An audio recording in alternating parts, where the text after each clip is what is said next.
সূরা কাউসার পড়ে হাতের বৃদ্ধাঙ্গুলে ফু দিলে যে কেউ আপনার বাধ্য হয়ে যাবে। এটা পবিত্র কোরআনুল কারীমের একটি সূরা। পবিত্র কোরআনুল কারীমের ভিতরে ছোট্ট একটি সূরা হচ্ছে সূরাতুল কাউসার। অনেক সময় আমাদের স্বামী আমাদের কথা শুনে না। অনেক সময় কিছু মায়েরা, কিছু বোনেরা আমাদেরকে ফোন দিয়ে থাকেন, হুজুর আমার স্বামী পরকীয়ায় লিপ্ত হয়েছে, আমার স্বামী বিভিন্ন মেয়েদের সাথে কথা বলে থাকে। অনেক সময় প্রবাসী ভাইরা আছেন, তারা বলেন আমার স্ত্রী আমার কথা শোনে না, আমার স্ত্রী আমার টাকা নিয়ে ফুর্তি করে, অন্যদের ছেলেদের সাথে কথা বলে, কিন্তু সে আমার কোনো কথা শোনে না। এই বিভিন্ন ভাবে যদি তারা অন্যভাবে চলে যায়, তাহলে স্ত্রীকে বাধ্য করার জন্য অথবা স্বামীকে বাধ্য করার জন্য এই চমৎকার একটি আমল যদি আপনি করতে পারেন, আমি আপনাদেরকে জানিয়ে দিব এই নিয়মটা কিভাবে করবেন। আবার অনেক সময় সন্তান কথা শোনে না, অফিসের বস শুধু আপনার উপর অত্যাচার করে, জুলুম করে, নির্যাতন করে, যার কারণে আপনি কঠিন বিপদের ভিতরে পড়ে আছেন। যদি আপনি এই আমলটা করতে পারেন, অবশ্যই আল্লাহ তাআলার পক্ষ থেকে সুন্দর একটা ফলাফল আসবে। 21 দিন এই আমলটা করবেন।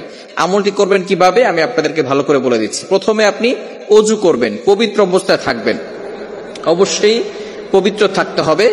এরপর আপনি ফজরের নামাজের পরে অবশ্যই ফজরের নামাজ পড়বেন, কারণ ফজরের ভিতরে বরকত রয়েছে। ফজরের নামাজ পড়ে আপনি পবিত্র হয়ে ওই নামাজের স্থানে যদি আপনি পড়তে পারেন আলহামদুলিল্লাহ ভালো। আর যদি সেখান থেকে উঠে অন্য কোনো কাজ করেন, তারপরে ওযু অবস্থায় যদি সেখানে বসেন, কোনো সমস্যা নাই, পড়তে পারবেন। আপনি প্রথমে ওযু করবেন, ওযু অবস্থায় সেখানে বসবেন। বসার পরে একবার সূরা ফাতিহা পড়বেন, এরপরে 4 কুল পড়বেন, কুল ইয়া আইয়ুহাল কাফিরুন, কুল হুয়াল্লাহু আহাদ, কুল আউযু বিরাব্বিল ফালাক, কুল আউযু বিরাব্বিন নাস। এটা পড়ে আপনার বুকে ফু দিবেন এবং পুরো শরীরকে মাসাজ করে দিবেন, আপনার শরীর বন্ধ হয়ে যাবে। এরপরে আপনি 3 বার দুরূদ শরীফ পড়বেন। আমরা নামাজের ভিতরে যে দুরূদ শরীফ পড়ি, এই দুরূদ শরীফ 3 বার পড়তে হবে।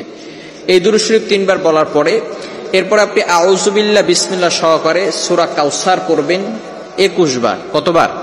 সূরা কাউসার 21 বার পড়তে হবে আউযু বিল্লাহ বিসমিল্লাহ সহকারে। 21 বার পড়ার পরে আপনার এই বৃদ্ধাঙ্গুলটা এই যেখানে আমরা করগুনি 1 2 3 একের জায়গায় রেখে এরপরে আপনি এটাকে মুষ্টিবদ্ধ করবেন। এরপরে আপনি সূরা কাউসার 21 বার পড়ার পরে সেখানে ফু দিবেন। ফু দেওয়ার পরে যাকে আপনি বাধ্য করতে চাচ্ছেন হালাল ভাবে, অবশ্যই হালাল ভাবে হতে হবে, হারাম ভাবে করলে কিন্তু হবে না, অবশ্যই হালাল হতে হবে।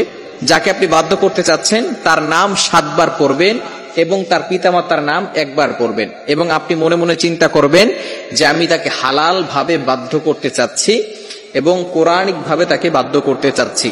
এরপরে এভাবে অনেক সময় ধরে রেখে, কিছু সময় ধরে রেখে আপনি আবারও 3 বার দুরূদ শরীফ পড়বেন, তারপরে হাতটাকে ছেড়ে দিবেন। এরপর আপনি আল্লাহ তাআলার কাছে দোয়া করবেন। এই আমল যদি আপনি করতে পারেন ইনশাআল্লাহ 21 দিন টানা আমল যদি করতে পারেন, অবশ্যই আল্লাহ তাআলার পক্ষ থেকে ভালো একটা ফলাফল আসবে। তবে এটা হালাল ভাবে করতে হবে, ইয়াকিনের সাথে করতে হবে। যদি কারো ইয়াকিন না থাকে, কোরআনের প্রতি যদি কারো বিশ্বাস না থাকে, তাহলে কিন্তু কঠিন মুসিবতের ভিতরে পড়ে যাবেন। ইয়াকিন থাকতে হবে কোরআনের প্রতি এবং আল্লাহর প্রতি, যে আল্লাহ তাআলা অবশ্যই আমাকে কোরআনের মাধ্যমে সাহায্য করবেন।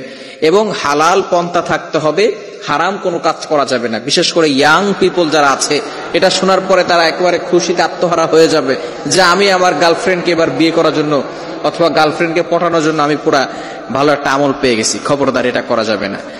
এটা যারা হালাল ভাবে, স্বামী কথা শোনে না অথবা স্ত্রী কথা শোনে না, সন্তানরা কথা শোনে না, হালাল ভাবে যদি আপনি কাউকে বাধ্য করতে চান, এই আমলটা করতে পারেন। হারাম ভাবে করলে কোনো ফায়দা হবে না। আল্লাহ পাক রব্বুল আলামিন আমাদের সকলকে বুঝার তৌফিক দান করেন।